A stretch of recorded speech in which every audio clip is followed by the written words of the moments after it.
ಇಡೀ ದೇಶ ಮತ್ತೊಂದು ಮಹಾ ಚುನಾವಣೆಗೆ ಸಜ್ಜಾಗ್ತಿದೆ. ಮತದಾರ ಮತ್ತು ಅಭ್ಯರ್ಥಿ ಆ ನಿರ್ಣಾಯಕ ದಿನಕ್ಕಾಗಿ ಕಾಯ್ತಿದ್ದಾರೆ. ಹಾಗಾದ್ರೆ ದೇಶದಲ್ಲಿ ಚುನಾವಣಾ ಜೋಶ್ ಹೇಗಿದೆ? ಮತದಾರರ ಮನಸ್ಸಿನಲ್ಲಿ ಏನೇನಿದೆ? ದೇಶದ ಪ್ರತಿಷ್ಠಿತ ರಣಕಣದ ನಾಡಿಮಿಡಿತವನ್ನ ನಿಮಗೆ ತಿಳಿಸುವ ರಣರೋಚಕ ಕಾರ್ಯಕ್ರಮ TV9 ಭಾರತ ಯಾತ್ರೆಗೆ ಸ್ವಾಗತ. ನಾನು ಕಿರಣ್ ಹನಿಯಡ್ಕ. ಪಾರ್ಲಿಮೆಂಟರಿ ವ್ಯವಸ್ಥೆಯನ್ನ ಇಡೀ ವಿಶ್ವಕ್ಕೆ ಪರಿಚಯಿಸಿದ ಬಸವಣ್ಣನ ನಾಡಿನಲ್ಲಿ ಇವತ್ತು ನಾವಿದ್ದೇವೆ. ಆಂಧ್ರ ಪ್ರದೇಶ, ತೆಲಂಗಾಣ ಮತ್ತು ಮಹಾರಾಷ್ಟ್ರಗಳ ಗಡಿಯನ್ನು ಹಂಚಿಕೊಂಡಿರುವಂತಹ ಬೀದರ್ ಲೋಕಸಭಾ ಕ್ಷೇತ್ರ, ಗುಲ್ಬರ್ಗಾ ಜಿಲ್ಲೆಯ ಚಿಂಚೋಳಿ ಮತ್ತು ಅಳಂದ ವಿಧಾನಸಭಾ ಕ್ಷೇತ್ರಗಳನ್ನು ಕೂಡ ತನ್ನೊಳಗೆ ಸೇರಿಸಿಕೊಂಡಿದೆ. ಇಲ್ಲಿ ಹಾಲಿ ಸಂಸದ ಭಗವಂತ ಖೂಬಾ ಮತ್ತೊಂದು ಬಾರಿಗೆ ಆಯ್ಕೆಯನ್ನು ಬಯಸಿದ್ರೆ, ಕೆಪಿಸಿಸಿ ಕಾರ್ಯಾಧ್ಯಕ್ಷ ಈಶ್ವರ್ ಖಂಡ್ರೆ ವಿಧಾನಸಭೆಯಿಂದ ಲೋಕಸಭೆಗೆ ಪ್ರವೇಶ ಪಡೆಯುವಂತಹ ನಿರೀಕ್ಷೆಯಲ್ಲಿದ್ದಾರೆ.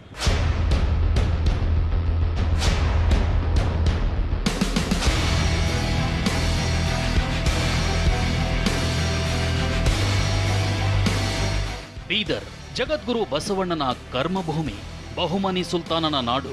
ಬೀದರ್ ಕರಕುಶಲ ಕಲೆಗೆ ಅತಿ ಹೆಚ್ಚು ಖ್ಯಾತಿ ಗಳಿಸಿದೆ. ಬಿದರಿ ಕಲೆಗೆ ವಿದೇಶದಲ್ಲೂ ಬಹುಬೇಡಿಕೆ ಇದೆ. ಸೂಫಿ ಸಂತರ ಬೀಡಿನಲ್ಲೀಗ ಲೋಕಸಭಾ ಚುನಾವಣೆ ಕಾವು ರಂಗೇರಿದೆ. ಬೀದರ್ ಲೋಕಸಭಾ ಕ್ಷೇತ್ರದ ಇತಿಹಾಸವನ್ನೊಮ್ಮೆ ಗಮನಿಸಿದ್ರೆ ಹಾವು ಏಣಿಯಾಟದಂತೆ ರಾಜಕೀಯ ಏರಿಳಿತಗಳು ಕಂಡಿವೆ. 1951ರಿಂದ 1989ರವರೆಗೆ ಬೀದರ್ ಕಾಂಗ್ರೆಸ್ನ ಭದ್ರಕೋಟೆಯಾಗಿತ್ತು. ನಂತರ 1991ರಿಂದ 2004ರವರೆಗೆ ಇಲ್ಲಿ ಬಿಜೆಪಿ ಹಿಡಿತ ಸಾಧಿಸಿದೆ. ಇದೇ 2004ರಲ್ಲಿ ನಡೆದ ಉಪಚುನಾವಣೆಯಲ್ಲಿ ಮತ್ತೆ ಕಾಂಗ್ರೆಸ್ ಬೀದರ್ನಲ್ಲಿ ಪಾರಮ್ಯ ಮೆರೆದಿತ್ತು. ನಂತರ 2009ರಲ್ಲಿ ಮಾಜಿ ಸಿಎಂ ಧರ್ಮ್ ಸಿಂಗ್ ಆಯ್ಕೆಯಾಗುವ ಮೂಲಕ ಕಾಂಗ್ರೆಸ್ ತನ್ನ ಕೋಟೆಯನ್ನ ಭದ್ರಪಡಿಸಿಕೊಂಡಿತ್ತು. ಆದರೆ ಕಳೆದ ಬಾರಿ ಮೋದಿ ಅಲೆಯಲ್ಲಿ ಕಾಂಗ್ರೆಸ್ ಕೋಟೆ ನೆಲಸಮವಾಗಿದೆ. ಬಿಜೆಪಿ ಅಭ್ಯರ್ಥಿ ಭಗವಂತ ಖೂಬಾ 4,59,290 ಮತಗಳನ್ನು ಪಡೆದು ಕ್ಷೇತ್ರದ ಇತಿಹಾಸದಲ್ಲೇ ಅತಿ ಹೆಚ್ಚು ಮತಗಳನ್ನು ಪಡೆದ ಅಭ್ಯರ್ಥಿಯಾಗಿ ದಾಖಲೆ ಬರೆದಿದ್ರು. ಈ ಬಾರಿಯೂ ಬಿಜೆಪಿ ಅಭ್ಯರ್ಥಿಯಾಗಿ ಭಗವಂತ ಖೂಬಾ ಅಖಾಡಕ್ಕಿಳಿದಿದ್ದಾರೆ. ಬಿಜೆಪಿ ವಶದಲ್ಲಿರುವ ಕ್ಷೇತ್ರವನ್ನ ವಶಪಡಿಸಿಕೊಳ್ಳಲು ಕಾಂಗ್ರೆಸ್ ಜೆಡಿಎಸ್ ಮೈತ್ರಿ ಅಭ್ಯರ್ಥಿಯಾಗಿ ಈಶ್ವರ್ ಖಂಡ್ರೆ ಕಣಕ್ಕಿಳಿದಿದ್ದಾರೆ.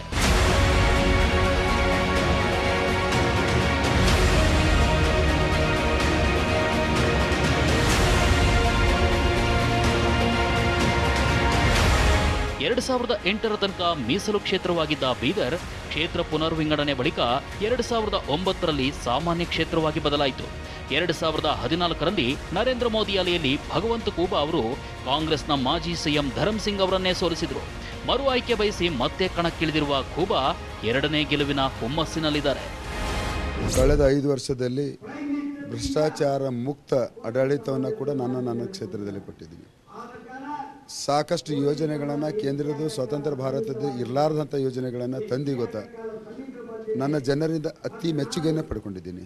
ಮತ್ತು ಹೊಸ ಯೋಜನೆಗಳನ್ನು ಮತ್ತೆ ನಮ್ಮ ಜಿಲ್ಲೆಯ ಅಭಿವೃದ್ಧಿಗೆ, ನಮ್ಮ ಜಿಲ್ಲೆಯಲ್ಲಿರುವಂಥ ಎಲ್ಲ ಸರ್ವಾಂಗೀಣ ಜನರ ಅಭಿವೃದ್ಧಿಗೆ ಏಳಿಗೆಗಾಗಿ ದುಡಿಬೇಕನ್ನುವಂಥದ್ದನ್ನು ಮತ್ತು ಮತ್ತೊಮ್ಮೆ ಸೇವಕನಾಗಿ ಕೆಲಸ ಮಾಡಬೇಕನ್ನುವಂಥದ್ದನ್ನು ಅಭಿಲಾಷೆಯನ್ನು ಹೊಂದಿ ನಾನು ಮುಂದಿನ ಅವಧಿಗೆ ಒಂದು ಮತದಾನದ ಮುಖಾಂತರ ಆಶೀರ್ವಾದವನ್ನು ನನ್ನ ಮತದಾರ ದೇವರಿಗೆ ಕೇಳ್ತಾ ಇದ್ದೀನಿ. ಮೈತ್ರಿ ಅಭ್ಯರ್ಥಿಯಾಗಿ ಕಣಕ್ಕಿಳಿದಿರುವ ಈಶ್ವರ್ ಖಂಡ್ರೆ ಅವರಿಗಿದು ಮೊದಲ ಲೋಕಸಭಾ ಚುನಾವಣೆ. 3 ಬಾರಿ ಶಾಸಕರಾಗಿ ಸಿದ್ದರಾಮಯ್ಯ ಸಂಪುಟದಲ್ಲಿ ಪೌರಾಡಳಿತ ಸಚಿವರಾಗಿ ಕೆಲಸ ಮಾಡಿದ್ದಾರೆ. ಜಿಲ್ಲೆಯಲ್ಲಿ ಅನೇಕ ಶಿಕ್ಷಣ ಸಂಸ್ಥೆಗಳನ್ನು ಹೊಂದಿದ್ದಾರೆ. ಸಕ್ಕರೆ ಕಾರ್ಖಾನೆಯ ಮೇಲೂ ಹಿಡಿತಾ ಇದೆ. ಇವುಗಳನ್ನು ಬಳಸಿಕೊಂಡು ಪ್ರಚಾರದಲ್ಲಿ ತೊಡಗಿರುವ ಖಂಡ್ರೆ ಕಾಂಗ್ರೆಸ್ ಜೆಡಿಎಸ್ ಬೆಂಬಲದಿಂದ ಗೆಲ್ಲುವ ವಿಶ್ವಾಸದಲ್ಲಿದ್ದಾರೆ. ಬಹಳಷ್ಟು ಯೋಜನೆಗಳು ನಾನು ಹಾಕಿಕೊಂಡಿದ್ದೇನೆ.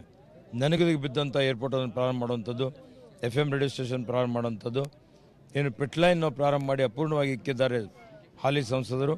ಅದನ್ನು ಪೂರ್ತಿ ಮಾಡಿ ಬಾಂಬೆಗೆ ಒಂದು 4 ರೈಲ್ವೆ ಹೆಚ್ಚುವರಿಯಾಗಿ ಹಾಕುವಂಥದ್ದು, ದೆಹಲಿ ಅಂತರ ಕಡಿಮೆ ಮಾಡುವಂಥ ರೀತಿಯಲ್ಲಿ ಕ್ರಮ ಕೈಗೊಳ್ಳುವಂಥದ್ದು, ಕೇಂದ್ರ ರಾಜ್ಯ ಸರ್ಕಾರದ ಸಹಭಾಗಿತ್ವದಲ್ಲಿ ಸಾರ್ವಜನಿಕ ಉದ್ಯಮಿಗಳನ್ನು ಪ್ರಾರಂಭ ಮಾಡಿ ನಮ್ಮ ಯುವಕರಿಗೆ ಉದ್ಯೋಗ ಲಭ್ಯ ಮಾಡಿಕೊಡುವಂಥದ್ದು, ನಮ್ಮ ಏನು ಯುವಕರಿದ್ದಾರೆ ಕೌಶಲ್ಯ ತರಬೇತಿ ಕೊಡುವಂಥದ್ದು, ನೀರಾವರಿ ಯೋಜನೆಗಳು ಪೂರ್ತಿ ಮಾಡುವಂಥದ್ದು, 10 ಹಲವಾರು ಕಾರ್ಯಕ್ರಮಗಳನ್ನು ಹಾಕಿಕೊಂಡಿದ್ದೇನೆ.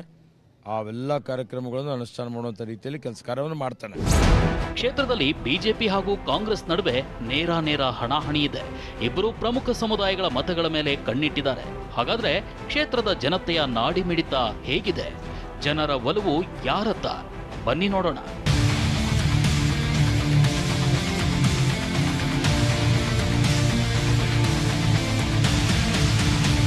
ಬಸವ ಕಲ್ಯಾಣದಲ್ಲಿ ಜನರ ಬಳಿ ನಾವಿದ್ದೇವೆ. ಇಲ್ಲಿನ ಚುನಾವಣೆಗೆ ಸಂಬಂಧಪಟ್ಟಂತಹ ತಮ್ಮ ಅನುಭವಗಳನ್ನು ಹೇಳೋದಕ್ಕೆ, ಚುನಾವಣೆಗೆ ಏನೇನು ಕೆಲಸಗಳಾಗಿದೆ ಮತ್ತು ಚುನಾವಣೆಯ ಸಂದರ್ಭದಲ್ಲಿ ಎದ್ದು ಬರುವಂತಹ ಪ್ರಶ್ನೆಗಳು ಯಾವ್ಯಾವುದು ಮತ್ತು ಆಗಬೇಕಾಗಿರುವಂತಹ ಕೆಲಸಗಳನ್ನು ಎಲ್ಲದರ ಬಗ್ಗೆ ಕೂಡ ಮಾತನಾಡೋದಕ್ಕೆ ನಮ್ಮ ಬಳಿ ಒಂದಷ್ಟು ಜನ ಇದ್ದಾರೆ. ಅವ್ರನ್ನ ಈಗ ಮಾತನಾಡಿಸೋಣ. ಸರ್, ಯಾವ ರೀತಿಯಾದಂತಹ ಒಂದು ಬೀದರ್ ಇಡೀ ಲೋಕಸಭಾ ಕ್ಷೇತ್ರದಲ್ಲಿ ಚುನಾವಣಾ ಒಂದು ಕಾವು ಅನ್ನುವಂಥದ್ದನ್ನು ನಾವೇನು ಹೇಳ್ತೀವಿ, ಅದು ಯಾವ ರೀತಿ ಇದೆ ಈಗ? ಇಲ್ಲಿ ಫುಲ್ಲು ನಮ್ಮ BJP ಸರ್ಕಾರ ಏನು ಡೆವಲಪ್ಮೆಂಟ್ ಮಾಡಿದೆ ಆ ಕಡೆ ಅದೆಲ್ಲ ನೋಡಿ ಜನರೆಲ್ಲ BJPಗೆ ಓಟ್ ಹಾಕೋಣ ಅಂತ ಅಂದ್ಕೊಂಡಿದ್ದಾರೆ. ಯಾಕಂದರೆ ಫುಲ್ ಡೆವಲಪ್ಮೆಂಟ್ ಆಗಿದೆ. ಇಲ್ಲ ರಾಷ್ಟ್ರೀಯ ಹೆದ್ದಾರಿಗಳು ಬಂದಿವೆ. ನಮ್ಗೆ ಇದಕ್ಕಿಂತ ಪहिले 60 ವರ್ಷ ಗೌರ್ಮೆಂಟ್ 60 ವರ್ಷ ಕಾಂಗ್ರೆಸ್ ಗೌರ್ಮೆಂಟ್ ಆಗೋ ಡೆವಲಪ್ಮೆಂಟ್ಗಳೆಲ್ಲ ಈಗ ಲಾಸ್ಟ್ 5 ಇಯರ್ಸ್ನಲ್ಲಿ ತುಂಬ ಡೆವಲಪ್ಮೆಂಟ್ ಆಗಿದೆ. ಸೆಂಟ್ರಲ್ ಗೌರ್ಮೆಂಟ್ ಸ್ಕೀಮ್ಗಳು ಏನೇನಿದೆ, ಕಳೆದ 5 ವರ್ಷಗಳಲ್ಲಿ ಮೋದಿ ಸರ್ಕಾರ ಕೊಟ್ಟಿರುವಂತಹ ಸ್ಕೀಮ್ಗಳು, ಅದೆಲ್ಲವೂ ಕೂಡ ನಿಮಗಿಲ್ಲಿ ರೀಚ್ ಆಗಿದೆ, ನಿಜವಾಗ್ಲೂ ಕೂಡ ರೀಚ್ ಆಗಿದೆ? ಇಲ್ಲ, ಡೆಫಿನೆಟ್ಲಿ ಹೇಳಕ್ಕೆ ಬಯಸ್ತೀನಿ. ಎಲ್ಲರಿಗೂ ಮುಟ್ಟಿದೆ ಫಸಲ್ ಬಿಮಾ ಯೋಜನೆ. ಇಡೀ ದೇಶದಲ್ಲೇ ನಮ್ಮ ಹೆಮ್ಮೆ ಪಡುವಂಥ ನಮ್ಮ ಸಂಸದರಿದ್ದಾರೆ, ಅವ್ರು ಒಳ್ಳೆ ಕೆಲಸ ಮಾಡಿದ್ದಾರೆ. ಫಸಲ್ ಬಿಮಾ ಯೋಜನೆ ಫಸ್ಟ್ ಸ್ಕೀಮ್ ನಮ್ಮ ದೇಶದಲ್ಲೇ ಮೋದಿ ಮೆಚ್ಚಿದ ಸಂಸದ ಅಂದ್ರೆ ನಮ್ಮ ಭಗವಂತ ಖೂಬಾ ಹೇಳಕ್ಕೆ ಇಷ್ಟಪಡ್ತೀನಿ. ಯಾರು ನಿಮಗೆ ಬೆಸ್ಟ್ ಅಂತ ಅನ್ಸುತ್ತೆ? ಈಗ BJP ಅಭ್ಯರ್ಥಿ ಹಾಲಿ ಅಭ್ಯರ್ಥಿನೇ ಇದ್ದಾರೆ, ನಿಮ್ಮ ಶಾಸಕರೊಬ್ಬರು ಈಗ ಇಲ್ಲಿ MP ಚುನಾವಣೆ ನಿಂತಿದ್ದಾರೆ, ಏನು ಹೇಳ್ತೀರಿ? ಹೌದು ಸರ್. ಈಗ ಒಂದು ಒಂದು ನಾಣ್ಯ ಎರಡು ಮುಖ ಅಂತಿರ್ತಾವಲ್ಲ, ಹಾಗೆ ಫಸ್ಟ್ ನಾವು ಮೋದಿಗೆ, ಆಮೇಲೆ ನೋಡೋದು ಭಗವಂತ ಖೂಬಾ ಅವರಿಗೆ. ಭಗವಂತ ಖೂಬಾ ಅವರು, ಮೋದಿಯವರು ನಮ್ಮ ದೇಶದ ಪ್ರಧಾನಮಂತ್ರಿಗಳು. ಬಸವ ಕಲ್ಯಾಣ ಶರಣರ ನಾಡು ಇದು. ಮೋದಿಯವರು ಬಸವಣ್ಣನ ಬಗ್ಗೆ ಅಪಾರ ಕಾಳಜಿ ಉಳ್ಳಂಥವ್ರು. ಹೀಗಾಗಿ ಮೋದಿಯವರಿಗೆ ಬಸವಣ್ಣನ ಬಗ್ಗೆ ಹೇಳ್ತಕ್ಕಂಥದ್ದು ಏನೂ ಇಲ್ಲ. ಅವರು ಡೆಲ್ಲಿದಾಗ ಕುಂತೆ ಬಸವ ಕಲ್ಯಾಣದಾಗ ಏನಾಗಬೇಕು ಏನಿಲ್ಲ ಅಂತೇಳಿ ಅವ್ರು ಬಹಳ ಚೆನ್ನಾಗಿ ಏನಪ್ಪ ಅಂದ್ರೆ ಅರ್ತಿದ್ದಾರೆ ಅವರು. ಹೀಗಾಗಿ ಅಷ್ಟೇ ಚೆನ್ನಾಗಿ ಏನಪ್ಪ ಅಂದ್ರೆ ಮೊನ್ನೆ ಹೋದ ನಮ್ಗೆ ಹಾಲಿ ಸಂಸದರು ಏನದಾರಲ್ಲ, 5 ವರ್ಷ ಸುಮಾರು 18 ತಾಸು ಕೆಲಸ ಯಾವ ರೀತಿ ಮೋದಿಯವರು ಮಾಡ್ಯಾರ, ಅದೇ ರೀತಿ ಏನಪ್ಪ ಅಂದ್ರೆ ಸಂಸತ್ ಮಾನ್ಯ ಭಗವಂತ ಖೂಬಾ ಸಾಹೇಬರು ಕೂಡ 18 ತಾಸು ಏನಪ್ಪ ಅಂದ್ರೆ ನಮ್ಮ ಜಿಲ್ಲೆಗೆ ಮೀಸಲಿಟ್ಟು ಹಲವಾರು ಯೋಜನೆಗಳನ್ನು, ರೈಲ್ವೆ ಯೋಜನೆ ಆಗಿರ್ಬೋದು, ಫಸಲ್ ಬಿಮಾ ಯೋಜನೆ ಆಗಿರ್ಬೋದು, ಉಚಿತ ಗ್ಯಾಸ್ ಆಗಿರ್ಬೋದು, ಶೌಚಾಲಯ ಆಗಿರ್ಬೋದು, ಎಲ್ಲ ವಿಭಾಗದಲ್ಲಿ ಸನ್ಮಾನ್ಯ ಭಗವಂತ ಖೂಬಾ ಅವರು ಏನಪ್ಪ ಅಂತಂದ್ರೆ ತುಂಬ ಚೆನ್ನಾಗಿ ಕೆಲಸ ಮಾಡಿದ್ದಾರೆ. ಈ ಸರ್ತನ ಏನಪ್ಪ ಅಂದ್ರೆ ನಾವು first preference Modi, second one ಏನಪ್ಪ ಅಂದ್ರೆ ಭಗವಂತ ಖೂಬಾ ಅವರು.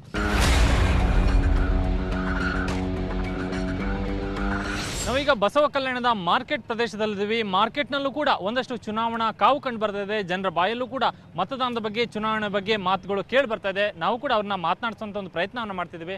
ಸರ್, ಯಾವ ರೀತಿ ಇದೆ ಬಸವ ಕಲ್ಯಾಣದಲ್ಲಿ ಬೀದರ್ ಲೋಕಸಭಾ ಕ್ಷೇತ್ರದಲ್ಲಿ ಚುನಾವಣೆ? ಟಫ್ ಇದೆ ಸರ್. ಯಾವುದು, ಕಾಂಗ್ರೆಸ್ ಸ್ಟ್ರಾಂಗ್ ಇದೆ ಅಥವಾ BJP ಸ್ಟ್ರಾಂಗ್ ಇದೆ? ಕಾಂಗ್ರೆಸ್ ಸರ್, ಕಾಂಗ್ರೆಸ್. ಹಾಲಿ ಸಂಸದರು 5 ವರ್ಷ ಪೂರ್ಣ ಮಾಡಿದ್ದಾರೆ ಭಗವಂತ ಖೂಬಾ ಅವರು. ಯಾವ ರೀತಿ ಇತ್ತು ಅವರ ಕಾರ್ಯವೈಖರಿ 5 ವರ್ಷದಲ್ಲಿ? ಸರ್, ನಾವು ಈಶ್ವರ್ ಖಂಡ್ರೆಗೆ ಓಟ್ ಹಾಕೋದೆ ನಮ್ಮದು. ಅವರಿಗೆ ಅಭಿಮಾನ ಅದ, ಅವರಿಗೆ ಹಾಕೋದು ಸರ್. ಹಾಲಿ ಸಂಸದರ ಕೆಲಸ ನಿಮಗೆ ತೃಪ್ತಿ ತಂದಿದೆ 5 ವರ್ಷದಲ್ಲಿ? 5 ವರ್ಷದಲ್ಲಿ ಸರ್ BJP ಏನು ಕೆಲಸ ಮಾಡಿಲ್ಲ ಸರ್ ಭಗವಂತ ಖೂಬಾ ಅವರು. ಈಗೇನದ ನಮ್ಮ ಈಶ್ವರ್ ಖಂಡ್ರೆ ಸಾಬರು ಕೆಲಸ ಮಾಡೋದಂಥ ಶಕ್ತಿ ಅದ. ಮತ್ತು ನಾವು ಎಲ್ಲರೂ ಕೂಡಿ ಒಕ್ಕಟ್ಟುಜಟ್ಟಾಗಿ ಅವರಿಗೆ ಈಶ್ವರ್ ಖಂಡ್ರೆ ಸಾಬರಿಗೆ ಓಟ್ ಹಾಕ್ಬೇಕಂತ ವಿಚಾರ ಮಾಡಿದ್ದೀವಿ ಸರ್. ಪಕ್ಕ ಅವರಿಗೆ ಹಾಕ್ತೀವಿ ಓಟ್. ಹೇಗಿದೆ ಇಲ್ಲಿ ಮೋದಿ ಅನ್ನುವಂಥ ಹೆಸರು ಜಾಸ್ತಿ ಕೇಳಿ ಬರ್ತಾ ಇದೆ ನಾವು ನೋಡ್ದಂಗೆ? ಹೇಗಿದೆ, ಮೋದಿ ಹವಾ ಇದೆಯಾ ಬೀದರ್ನಲ್ಲಿ? ಇಲ್ಲ, ಮೋದಿ ಹವಾ ಇಲ್ಲ, ಏನೂ ಇಲ್ಲ. ಮೋದಿ ಈಸ್ ಪಂಕ್ಚರ್, ಏನೂ ಇಲ್ಲ ಮೋದಿದು. ಸುಮ್ಮನೆ ಜನ ಜಾಸ್ತಿ ಜನ ಏನದ ಮೋದಿ ಅಂತೇಳಿ ಏನೋ ಅಂಥ ಟೈಮಿನಾಗ ಮಾಡಿರ್ಬೋದು. ಬಟ್ ಇವಾಗಂತೂ ಯಾವುದೇ ಮೋದಿ ಹವಾ ಇಲ್ಲ, ಏನೂ ಇಲ್ಲ. ಬಟ್ ಈ ಸಲ ನಮ್ಮದು ಈಶ್ವರ್ ಖಂಡ್ರೆ ಅವರು ಒಂದು ಪ್ರಬುದ್ಧ ನಾಯಕರು ಇದ್ದಾರೆ. ನಮ್ಮ ಹೈದರಾಬಾದ್ ಕರ್ನಾಟಕದಲ್ಲಿ ಒಂದು ಗಣ್ಯ, ಒಂದು ನೆಚ್ಚಿನ ಧೀಮಂತ ನಾಯಕರು. ಅವರು ಮಾಡುವಂಥ ಕೆಲಸ ಇಡೀ ನಮ್ಮ ಲೋಕಸಭೆ ಪ್ರತಿಯೊಬ್ಬ ಎಲ್ಲರಿಗೂ ಕೂಡ ಒಂದು ತೃಪ್ತಿ ತರುವಂಥ ಒಂದು ಕೆಲಸವನ್ನು ಮಾಡುವಂಥ ವ್ಯಕ್ತಿತ್ವ ಗುಣ ಈಶ್ವರ್ ಖಂಡ್ರೆ ಅವ್ರ ಬಲ್ಲಿದೆ. ಅವರೊಬ್ಬರು ಡೈನಾಮಿಕ್ ಲೀಡರ್. ಡೆವಲಪ್ಮೆಂಟ್ ಅಂದರೆ ಈಶ್ವರ್ ಖಂಡ್ರೆ ಅಂದರೆ ಡೆವಲಪ್ಮೆಂಟ್. ಈ ಸಲ 100% ನಮ್ಮ ಈಶ್ವರ್ ಖಂಡ್ರೆ ಅವರು ಸುಮಾರು 2 ಲಕ್ಷ ಅಂತರದಿಂದ ಗೆಲ್ಲುವುದು ನಿಶ್ಚಿತ, ಶತಸಿದ್ಧ. ಇದರಲ್ಲಿ ಎರಡನೇ ಮಾತೇ ಇಲ್ಲ. ಸರ್, ಯಾವ ರೀತಿ ಇದೆ ಎಲೆಕ್ಷನ್? ಯಾವ ರೀತಿ ಇದೆ? ಚೆನ್ನಾಗಿದೆ, ಈಶ್ವರ್ ಖಂಡ್ರೆ ಪರವಾಗಿದೆ. ಸಂಸದರು 5 ವರ್ಷ ಕೆಲಸ ಮಾಡಿದ್ದಾರೆ ಭಗವಂತ ಖೂಬಾ. ಎಲ್ಲಿ ಮಾಡಿದ್ದಾರೆ? ನಮ್ಮಲ್ಲಿ ಒಂದು ಗೋಟ ಅಂತ ಒಂದು ಗ್ರಾಮ ಇದೆ, ಅದನ್ನು ದತ್ತಕ ಪಡೆದುಕೊಂಡ್ರು. ಆದರೆ ಅದು ಎಲ್ಲಿ ಒಂದು 100 ಮೀಟ್ರ್ ಸಹಿತ ರಸ್ತೆ ಕಾಣ್ತಾ ಇಲ್ಲ. ತಾವು ಖುದ್ದಾಗಿ ನೋಡ್ಬೋದು, ಮಾಧ್ಯಮದವರು ಸಹಿತ. ಇಷ್ಟೇ ನಂದು.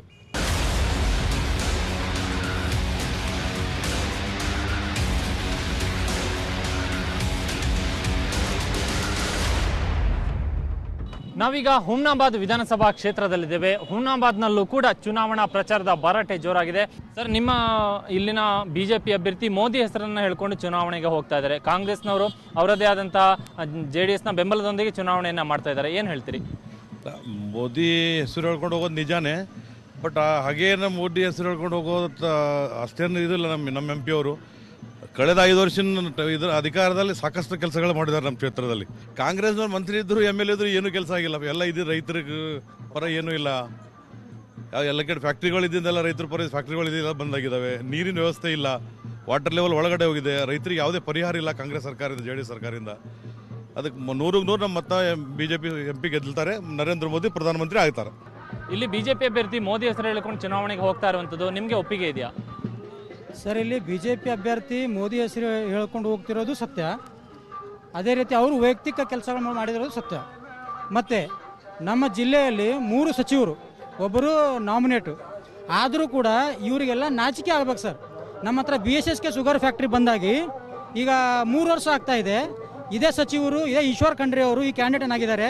ಇವ್ರು ಹೇಳಿದರು, ನಮ್ಮ ಸರ್ಕಾರ ಒಂದು ವೇಳೆ ಏನಾದರೂ ಬಂದರೆ ವಿತಿನ್ 24 ಅವರ್ಸ್ದಾಗ ನಾವು ಶುಗರ್ ಕ್ಯಾನ್ ಫ್ಯಾಕ್ಟ್ರಿ ಸ್ಟಾರ್ಟ್ ಮಾಡ್ತೀವಿ ಅಂತ ಹೇಳಿದರು. ಆದರೆ ಇವ್ರು ಯಾವ ಮುಖ ಎತ್ಕೊಂಡು ಗೊತ್ತೇನಂದ್ರೆ ಜನರ ಹತ್ರ ಓಟ್ ಕೇಳ್ತಾ ಇದ್ದಾರೆ, ನನಗಂತೂ ಅರ್ಥ ಆಗ್ತಾ ಇಲ್ಲ. ರೈತರ ಸಮಸ್ಯೆ ಎಲ್ಲ ಪರಿಹಾರ ಆಗಿದೆಯಾ? ಹೇಗಿದೆ ಕ್ಷೇತ್ರದಲ್ಲಿ ರೈತರ ಸಮಸ್ಯೆ? ಎಲ್ಲಿ ಪರಿಹಾರ ಆಗ್ತದೆ ಸ್ವಾಮಿ?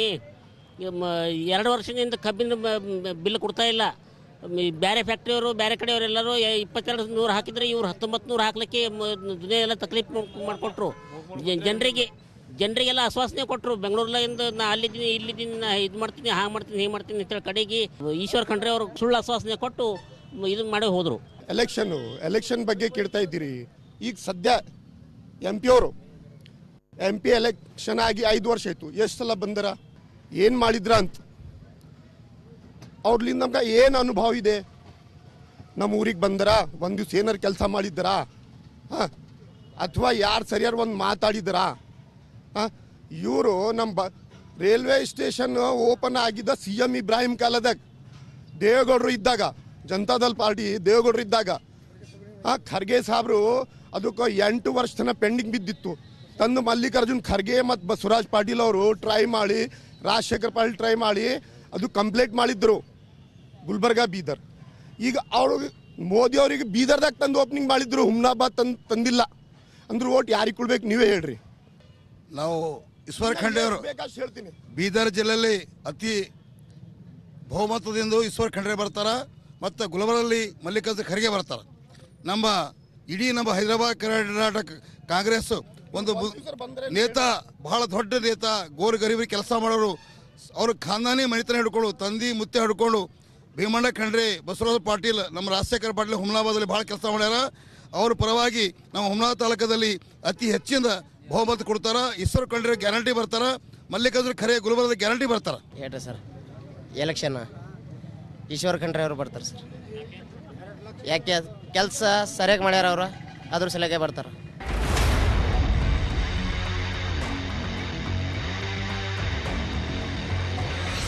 ಚುನಾವಣೆ ಬಗ್ಗೆ ಏನು ಅಭಿಪ್ರಾಯ ಏನಿದೆ ನಿಮ್ದು? ಈಗ ಇಲ್ಲಿ ನೋಡ್ಬೇಕು ಸರ್, ಮುಂದೆ ಏನಾಗುತ್ತೆ ನೋಡ್ಬೇಕು. ಇಲ್ಲಿ ಸಂಸದರು 5 ವರ್ಷ ಭಗವಂತ ಖೂಬಾ ಸಂಸದರಿದ್ದಾರೆ, ಅವರ ಕೆಲಸದ ಬಗ್ಗೆ ಏನು ಅಭಿಪ್ರಾಯ ನಿಮ್ಮದು? ಸ್ವಲ್ಪ ಮಾಡಿದ್ದಾರೆ ಸರ್ ಅವರು. ಹಾಂ, ಮಾಡಿದ್ದಾರೆ ಸರ್. ಹೇಗಿದೆ ಎಲೆಕ್ಷನ್, ಯಾವ ರೀತಿ ಇದೆ? ಇಲ್ಲ, ಚೆನ್ನಾಗೈತೆ. ಮತ್ತೊಂದು ಬಾರಿ ಭಗವಂತ ಖೂಬಾ ಅವರು MP ಆಗ್ಬಹುದಾ? ಸೆಂಟ್ರಲ್ BJP ಆಗ್ಬೇಕು. ಬ್ರೇಕ್ ನಂತರ TV9 ಭಾರತ ಯಾತ್ರೆ ಮತ್ತೆ ಮುಂದುವರಿಯುತ್ತದೆ.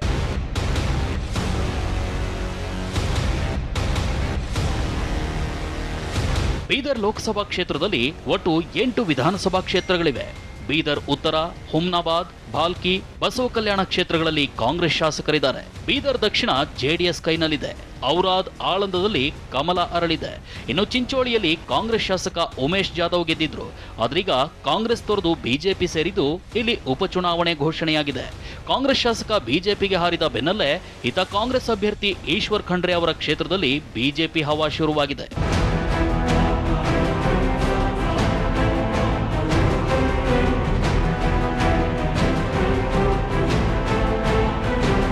ನಾವೀಗ ಬಾಲ್ಕಿ ವಿಧಾನಸಭಾ ಕ್ಷೇತ್ರದ ವ್ಯಾಪ್ತಿಯಲ್ಲಿದ್ದೇವೆ.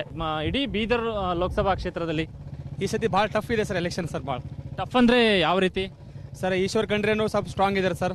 ಆಮೇಲೆ ಭಗವಂತ ಖೂಬಾನು ಕೂಡ ಸ್ಟ್ರಾಂಗ್ ಇದ್ದಾರೆ ಸರ್. ಯಾವ ಪಕ್ಷ ಯಾರು ಹಾಕ್ತಾರೋ ಗೊತ್ತಾಗಲ್ಲ ಸರ್ ಜನರು. ಈಗ ನಾ ಹೇಳಕ್ಕೆ ಇಷ್ಟಪಡ್ತೀನಿ ಸರ್, ಯಾರು ವಿದ್ಯಾರ್ಥಿಗೋಸ್ಕರ ಕೆಲಸ ಮಾಡ್ತಾರೆ ಸರ್ ಅಂತ ನಾಯಕರು ನಾವು ಆಯ್ಕೆ ಮಾಡ್ತೀವಿ ಸರ್. ನಾವು ಅಂದ್ರೆ ವಿದ್ಯಾರ್ಥಿಗಳ ಸಮಸ್ಯೆ ಆಗಲಿ, ಯಾವುದೇ ಒಂದು ಕುಂದುಕೊರತೆಗಳಿದ್ದಂದ್ರೆ ಅಂಥ ವ್ಯಕ್ತಿಗಳು ನಾವು ಆರಿಸೋತಲ್ಲ ಒಂದು ವ್ಯಕ್ತಿ ಗೊಳಿಸ್ಬಿಡ್ತೀನಿ ಸರ್.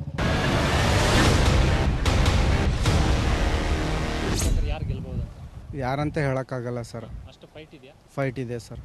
ಎಲ್ಲ ಕಾಂಪಿಟೇಷನ್ ಇದೆ ಸರ್. ನಾವು MP ಸಾಬ್ರಿಗೆ ಯಾರಿಗೆ? ಖೋಬಾ ಸಾಬ್ರಿಗೆ. ಹ್ಞೂ ರೀ, ನಾವು ಮೋದಿಲಿಂದ ಖೋಬಾ ಸಾಬ್ರಿಗೆ ತರೋದು. ಹಾಂ, ಮೋದಿನೇ ನಮಗೆ ಬೇಕು. ಒಳ್ಳೆ ಮನುಷ್ಯರ, ಗೋರ್ ಗರೀಬ್ರಿಗೆ ಎಲ್ಲರಿಗೆ ಅನುಕೂಲ ಮಾಡತ್ತಾರ. ಹೆಣ್ಮಕ್ಳದು ಎಲ್ಲ ತಕ್ಲೀಫ ಅವ್ರು ಸೋಸ್ಕೊಂಡ್ರ, ಗ್ಯಾಸ್ ಕೊಟ್ರ. ನಾವು ಹಾಕೋದು ಮೋದಿ ಸರ್ಕಾರ. ಕೆಲಸ ಮಾಡಿದಾರಾ? ಮಾಡ್ಯಾರ ಸರ್. ಹಾಂ, ಮಾಡ್ಯಾರ ಸರ್. ಕಾಂಗ್ರೆಸ್ ಕಾಂಗ್ರೆಸ್ ಏನು 0% ಸರ್. ಏನೇನು ಮಾಡಿಲ್ರಿ JDSದವರು, ಕಾಂಗ್ರೆಸ್ದವ್ರು ಕಲ್ತು ಒಕ್ಕಲಿಗರ ಚಂಡಿನೇ ಸಾಪ್. ಹ್ಞೂ ರೀ, ಏನು ಮಾಡಿಲ್ಲ. ಅವ್ರದವ್ರಿಗೆ ದಿಕ್ಕತ್ತದು, ಗರೀಬರಿಗೆ ನೋಡ್ತಾರೆ. ಅವ್ರವರೇ ಕಚ್ಚಾಡ್ಲತ್ತಾರೆ. ಅಣ್ಣ ತಮ್ಮರು ಬಂದಾರಿ ಹೊಡೆದಾಡಲ್ಲ ಹಂಗೆ. ಅವರಿಗೆ ಸಲ್ಲದು, ಗರೀಬರಿಗೆ ಎಲ್ಲಿ ಕೊಡ್ತಾರೆ. ಮೋದಿ ಸರ್ಕಾರೇ ಬೆಸ್ಟ್. ಇಲ್ಲಿ MP ಯಾರೇ ಆಗ್ಲಿಲ್ಲ, ಕತ್ತಿನೂ ಆಗ್ಲಿಲ್ಲ, ಖರೆ ನಮ್ಮ ಮೋದಿ ಬೇಕು.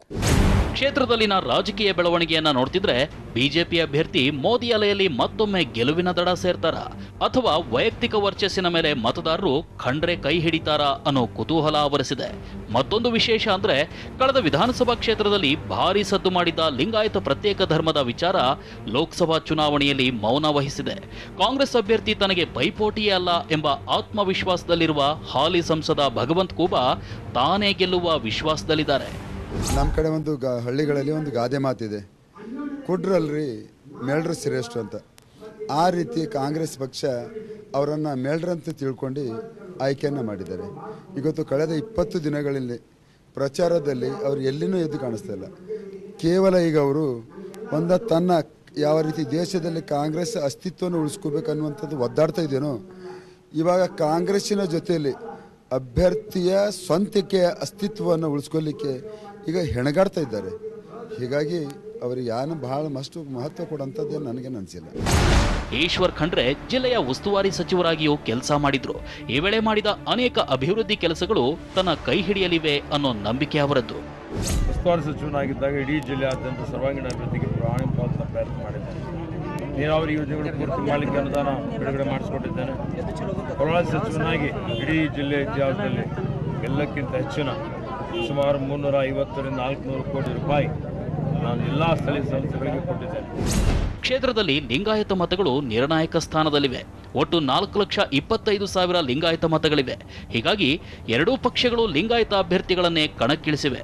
ಇನ್ನು ಕಾಂಗ್ರೆಸ್ ಮತ್ತು ಬಿಜೆಪಿ ಸ್ವಪಕ್ಷಗಳಲ್ಲೇ ಭಿನ್ನಾಭಿಪ್ರಾಯ, ವಿರೋಧಗಳಿವೆ. ಇದು ಯಾರಿಗೆ ವರವಾಗುತ್ತೆ, ಯಾರಿಗೆ ಶಾಪವಾಗುತ್ತೆ ಅನ್ನೋ ಕುತೂಹಲವಿದೆ. ಮತ್ತೊಮ್ಮೆ ಭಗವಂತ್ ಖೂಬಾ ಕುರ್ಚಿ ಏರ್ತಾರ ಅಥವಾ ಈಶ್ವರ್ ಖಂಡ್ರೆ ಕರಾಮತ್ತು ಮಾಡ್ತಾರ? ಕಾದು ನೋಡಬೇಕಿದೆ.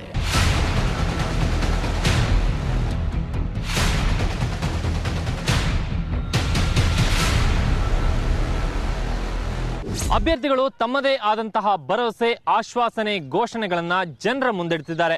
ಅಭ್ಯರ್ಥಿಗಳ ಆಶ್ವಾಸನೆಗಳು, ಭರವಸೆಗಳನ್ನ ಆಲಿಸುತ್ತಿರುವ ಜನತೆ ತಮ್ಮದೇ ಆದಂತಹ ಲೆಕ್ಕಾಚಾರ ಹಾಕಿಕೊಳ್ತಿದ್ದಾರೆ. ಇದು ಇವತ್ತಿನ ಭಾರತ ಯಾತ್ರೆ. ದೇಶದ ಮತ್ತೊಂದು ಪ್ರತಿಷ್ಠಿತ ಲೋಕಸಭಾ ಕ್ಷೇತ್ರದಲ್ಲಿ ನಾಳೆ ಸಿಗೋಣ. ನಿರಂತರ ಸುದ್ದಿಗಾಗಿ ನೋಡ್ತಾ ಇರಿ TV9.